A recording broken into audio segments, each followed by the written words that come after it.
Kunlardan bir kuni deydi, yolg'on haqiqatga qo'ng'iroq qildi endi. Latifa debdiki, havo zo'r debdi. Tabiatga chiqmaymizmi? Endi u yolg'on aytib, telefon qilayotgan yolg'on u. Haqiqat sekin borib oynani ochib qarabdi. Ishonish bo'lmaydi uni gapiga. Qarasa rostdan havo yaxshi. Alloh, bu yolg'on nega unaqa to'g'risini aytayapti? Nima qilamiz? Tabiat qo'yiniga borib cho'milamiz. Birga boribdi, bir ko'ldi bo'yiga borishdi. Yolg'on bilan haqiqat. Qarasa suv rostdan toza, zilol suv. Yolg'on suvga kiribdi, juda ham yoqimli suv, iliq. Ke desa, endi yolg'on u, ishonmay yana qo'lini sopib ko'ribdi-da haqiqat. Qarasa rostdan iliq suv. Alloh.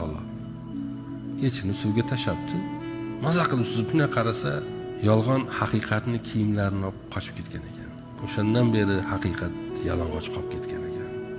Va aytishadiki, bu tabiiy bir latifada, ammo haqiqat bilan nimasi shu.